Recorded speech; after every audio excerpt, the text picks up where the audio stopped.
Okay, so a few of you have actually asked how I do my card scans, so I'm going to go through a tutorial here and just run through the exact process that I use. Each deck is laid out on a flatbed Epson scanner. For this, I just use a cheap Epson V39. I think it cost me like maybe $50 at Best Buy. Um, but from there, they're laid out in a 3 by 3 grid on the scanner. I scan mine in at 350 dpi, and I also scan them in as a multi-page TIFF file. And the reason for this is cataloging, because after they're all scanned in, instead of having 7 different pages of cards, I have one file that basically acts as its own archive that I can go back and store on my server without having to without it taking up, again, hundreds and hundreds of files that I have to sort through. So after those are scanned in, we are left with these individual TIFF files. From here, we open up a program called Easy to Convert TIFF to JPEG. There's a paid version of this software. For the purposes that we're using, we really only need the free version. So literally all we do is take it, drag it over, select where we want our extracted files to go, and then we just kind of sit and let it do its thing. If you notice, these do extract JPEG files. Like I said, the TIFF file is just for archival purposes only. Okay, so once that's done, go ahead, close that out, and what we're left with are the individual JPEG files of the scans that we just took. From here, we will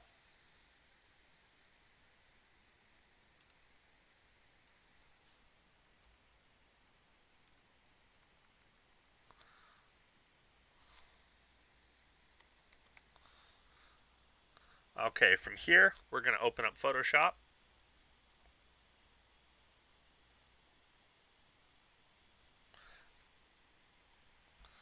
And we're just going to take these files and we're going to drag them over. So once they're all loaded into Photoshop, I'll get to that file in a moment there.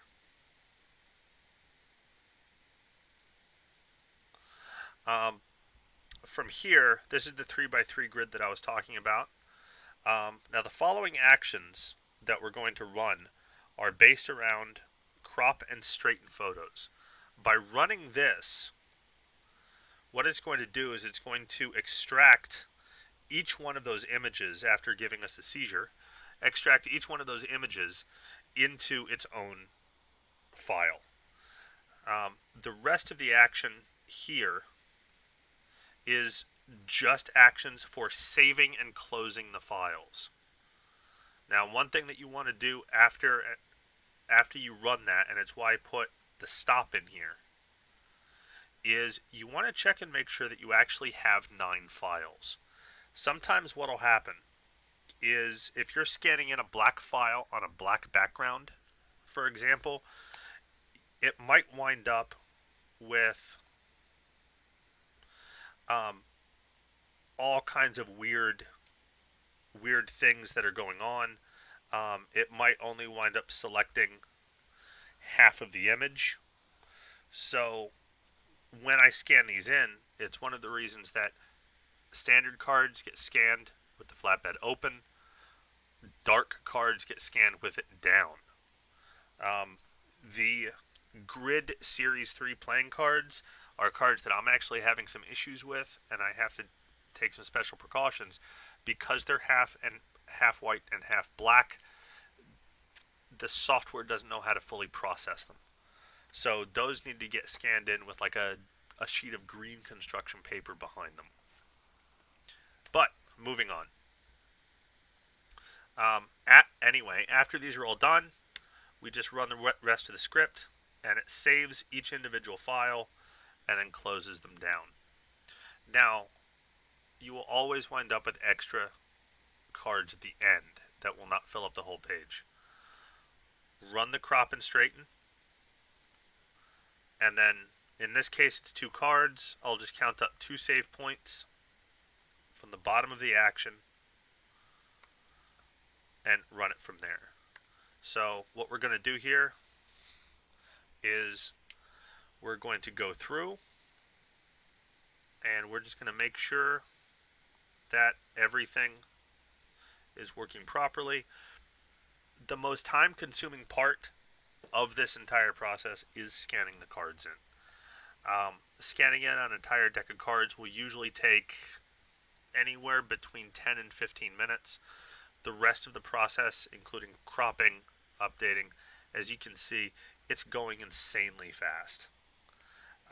Usually what happens is we wind up with about seven pages of cards usually, and that includes any ad cards as well as the back of the cards.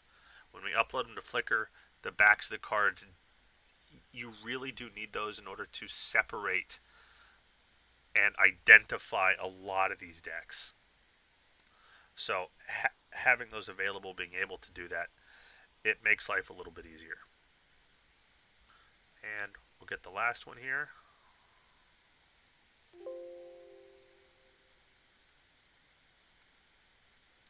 And we'll finish that up. And what we have left after we finish all that is the save action within Photoshop. Within that action in Photoshop is set up to save my cards here as JPEG images with the highest possible quality. If we were to actually open one of these up,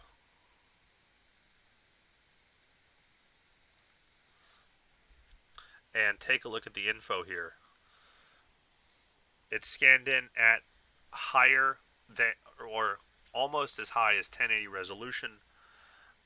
There's no processing on these whatsoever, but that's essentially what we wind up with. And then those go into a folder, they get uploaded to Flickr, and they get streamed straight over to the site.